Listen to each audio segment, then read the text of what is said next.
आज की इस क्लास में हम रेप्टिलिया और उसके क्लासिफिकेशन के बारे में बात करेंगे। इससे पहले की जो अपनी क्लासेज हुई थी उन क्लासेज में हम क्लासिफिकेशन में पहले हमने प्रोटोकोडेट्स को पढ़ा, फिर हमने पीसीज को पढ़ा, फिर एम्फीबियंस को पढ़ा। आज की क्लासेज में हम रेप्टिलिया के क्लासिफिकेशन के बारे में बात करेंगे कि रेप्टिलिया को कैसे क्लासीफाई किया जाता है, उसका वर्गीकरण क्या है। रेप्टिलिया पहली बार वो एनिमल है जो एक्स्ट्रा एम्ब्रियोनिक मेम्ब्रेन धारण करते हैं। जब इवोल्यूशन का प्रोसेस होता है, इवोल्यूशन के प्रोसेस में हम देखते हैं कि जो एम्फीबिया हो, इस एम्फीबिया की एक लिमिटेशन है कि एम्फीबिया एक लंबे समय तक पानी से दूर नहीं रह सकता है। अगर वो टेरेस्ट्रियल एनवायरनमेंट में जाता भी है तो टेरेस्ट्रियल एनवायरनमेंट में जाने के बाद उसको प्रजनन के लिए वापस आना ही पड़ता है, क्योंकि जो फर्टिलाइजेशन होता है वो एक्सटर्नल फर्टिलाइजेशन होता है और उसके लिए एक्वेटिक एनवायरनमेंट की आवश्यकता होती है। ये विकास के प्रोसेस में, विकास के प्रक्रम में ये जो एनिमल हैं, ये एनिमल रेप्टिलिया के एनिमल हैं जिनमें एक्स्ट्रा एम्ब्रियोनिक मेम्ब्रेन का निर्माण हुआ है। एक्स्ट्रा एम्ब्रियोनिक मेम्ब्रेन के निर्माण से ये फ़ायदा हुआ कि प्रजनन के लिए उनको जलीय वातावरण की कोई आवश्यकता नहीं होती है। यह स्थलीय वातावरण में भी रिप्रोडक्शन का प्रोसेस आराम से संपादित कर पाते हैं। रिप्रोडक्शन के प्रोसेस में जब एक्वेटिक एनवायरनमेंट में कोई एनिमल रहता था तो एक्वेटिक एनवायरनमेंट में जलीय वातावरण उसको मॉइस्चर देता था, उसको नरिशमेंट देता था, उसको ऑक्सीजन देता था, कार्बन डाइऑक्साइड भी जलीय वातावरण में बाहर निकलती थी। ये सारी संरचनाएं अगर उपलब्ध हो जाए तो फिर जलीय वातावरण की कोई आवश्यकता नहीं है, और वो सारी संरचनाएं नेचर ने रेप्टिलिया के प्राणियों में स्थापित कर दी है। इसीलिए जब हम क्लासिफिकेशन करते हैं तो रेप्टिलिया से पहले के जितने प्राणी हैं उनको हम अनएम्नियोटा में रखते हैं, और रेप्टिलिया के बाद के जो प्राणी हैं उनको हम एम्नियोटा में रखते हैं। एम्नियोटा में इस वजह से रखते हैं क्योंकि रेप्टिलिया में एक्स्ट्रा एम्ब्रियोनिक मेम्ब्रेन पाई जाती है। वो एक्स्ट्रा एम्ब्रियोनिक मेम्ब्रेन कौन कौन सी है? वो एक्स्ट्रा एम्ब्रियोनिक मेम्ब्रेन है कोरियन, अलेंटोइस, यॉक सेक और एमनियन।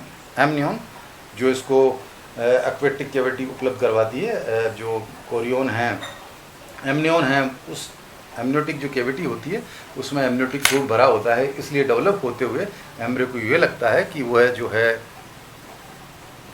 लिक्विड एनवायरनमेंट में है, वह जलीय वातावरण में ही है। ज़मीन पर अगर किसी भी तरीके का धक्का लगता है डेवलप होते हुए एक को, तो उस धक्के को सहन करने की क्षमता ये एमनियोटिक कैविटी में भरा हुआ फ्लूइड करवाता है। डेवलप होते हुए एम्ब्रियो को यही लगता है कि ये जो प्रोसेस चल रहा है ये प्रोसेस जलीय वातावरण में ही चल रहा है। कोरियन इसके शोषण के लिए जिम्मेदार है, अलेंटोइस इसके उत्सर्जन के लिए जिम्मेदार है, और ईओक से इसके न्यूट्रिशन के लिए जिम्मेदार है। ये रेप्टिलिया के जो एनिमल हैं, रेप्टिलिया के एनिमल एम्फीबिया की तुलना में ज़्यादा विकसित हैं। ये एम्फीबिया की तुलना में ज़्यादा विकसित इस वजह से हैं, ये उसकी तुलना में ज़्यादा विकसित इस वजह से हैं क्योंकि इन एनिमल्स में एक्स्ट्रा एम्ब्रियोनिक मेम्ब्रेन पाई जाती है। जो एम्फीबिया की एक लिमिटेशन थी कि उनको प्रजनन के लिए वापस जलीय वातावरण में आना पड़ता था, ये रेप्टिलिया के एनिमल को प्रजनन के लिए वापस जलीय वातावरण में नहीं आना पड़ता। इसलिए पहली बार जब टेरेस्ट्रियल एनवायरनमेंट में ये एनिमल गए, ऐसे ऐसे क्षेत्रों में गए जिन क्षेत्रों में पहले प्राणियों का निवास नहीं था। ये रेप्टिलिया जिसकी हम बात करते हैं विकास के प्रक्रम में ये यहाँ स्थित है। अब रेप्टिलिया के कैरेक्टर क्या क्या है? रेप्टिलिया को हम देखें, रेप्टिलिया के लक्षण क्या क्या हैं। ये जो मेजर जो होते हैं, प्रमुख तो ये स्थलीय प्राणी होते हैं। शरीर सिर, गर्दन, धड़ व पूंछ के 4 भागों में विभाजित होता है। पाद 2 होते हैं, फोर लिम्ब और हाइंड लिम्ब। पेंटाडेक्टाइल होता है, 5 उंगलियां जिसकी बात करें, और कुछ में पाद अनुपस्थित भी होते हैं। जो इनका एक्सोस्केलेटन होता है, बाह्य कंकाल जो होता है वो हॉर्नी एपिडर्मल स्केल का बना होता है, प्लेट्स का बना होता है, शील्ड एंड स्क्यूट्स का बना होता है, इसके द्वारा निर्मित होता है। इनकी जो स्किन होती है वो कॉर्निफाइड्स होती है और ग्रेनलेस होती है। स्किन इनकी कॉर्निफाइड एंड ग्रेनलेस होती है। मुख इनका टर्मिनल होता है। जबड़ों पर साधारण शंकुआकार दांत होते हैं। कछुओं में दांत जो होते हैं श्रृंगी होते हैं, ये श्रृंगी दांत जो हैं चोंच द्वारा रिप्लेस कर दिए जाते हैं। कछुओं में दांत श्रृंगी चोंच द्वारा रिप्लेस कर दिए जाते हैं। आहार नाल जो होती है इनकी एलिमेंट्री कैनाल क्लोएका के सहित होती है। नई चीज़ है कि यहाँ इसमें ये आ गई है रेप्टिलिया के एनिमल में, क्योंकि वो एक्स्ट्रा एम्ब्रियोनिक मेम्ब्रेन बन गई ना, तो नई चीज़ ये आ गई है कि यहाँ आंतरिक निषेचन होता है। निषेचन जो होता है या इंटरनल फर्टिलाइजेशन हो गया। हृदय जो यहाँ 3 कक्षों का बना होता है, लेकिन मगरमच्छों में ये 4 चैम्बर का बना होता है, बाकी में 3 जैसे एम्फीबियन जैसा ही है। लेकिन नेक्स्ट जो डेवलपमेंट है वो डेवलपमेंट के प्रोसेस में, अगर क्रोकोडाइल्स में देखेंगे 4 चैम्बर्स का हार्ट बना होता है। इनमें एक ऑक्सीपिटल कोंडाइल होता है। इनकी जो किडनी होती है वो मेटानेफ्रिक किडनी होती है। इनमें क्रेनियल नर्व की संख्या होती है वो 12 होती है। क्रेनियल नर्व की संख्या 12 होती है और इनकी मुख गुहा की छत में जेकब्सन ऑर्गन पाया जाता है। ये जो लक्षण हैं ये रेप्टिलिया के लक्षण हैं। अब ये जो क्लास रेप्टिलिया है, इस रेप्टिलिया क्लास को 5 सब क्लास में डिवाइड करते हैं। और 5 सब क्लास में जो डिवाइड करते हैं वो क्लास है एनाप्सिडा, यूरेप्सिडा, पेराप्सिडा, सिनाप्सिडा, डायप्सिडा। ये जो 5 जो सब क्लास में इनको डिवाइड किया गया है, उसका आधार क्या है? उसका आधार ये है कि जो स्कल होती है उसके पार्श्व में या टेम्पोरल रीजन के कातिपय छिद्रों के उपस्थित या अनुपस्थित रहने के आधार पर रेप्टिलिया को 5 प्रमुख सब क्लास, इसे लिखेंगे हम,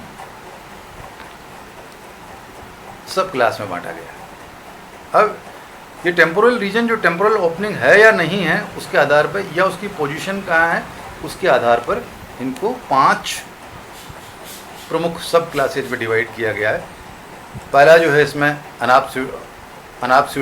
अनाप्सिडा के एनिमल वो एनिमल है जिनकी ठोस करोटिड छत सहित प्राथमिक सरीसृप टेम्पोरल ओपनिंग नहीं होती। इनमें टेम्पोरल ओपनिंग नहीं होती, सॉलिड होता है ये।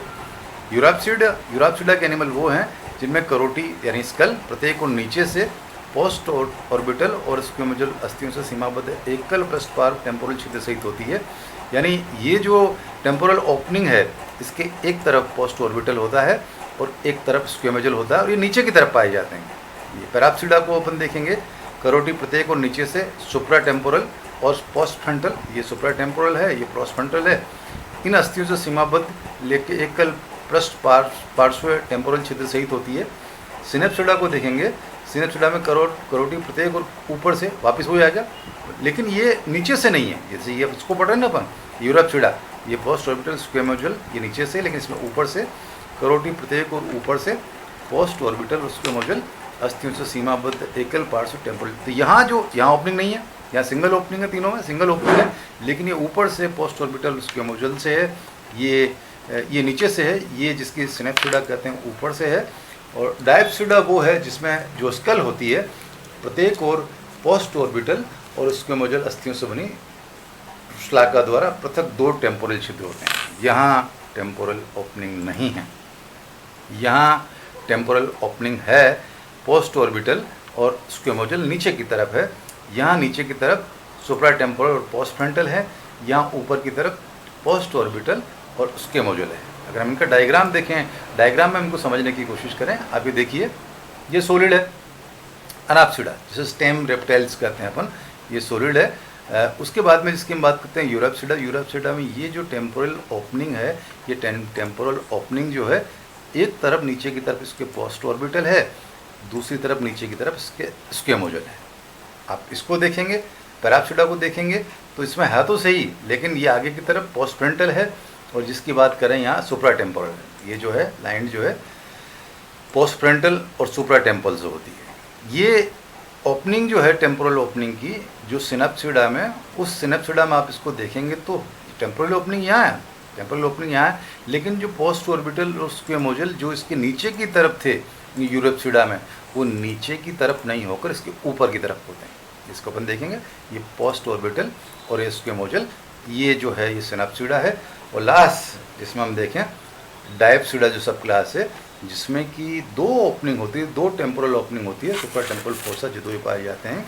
ये जिसमें से एक को हम सुप्रा टेम्पोरल फोसा बोलते हैं, दूसरे को हम इंफ्रा टेम्पोरल फोसा बोलते हैं। इसमें पीछे की तरफ आप देखेंगे स्क्वेमोजल होगा, आगे की तरफ देखें हम पोस्ट ऑर्बिटल होगा।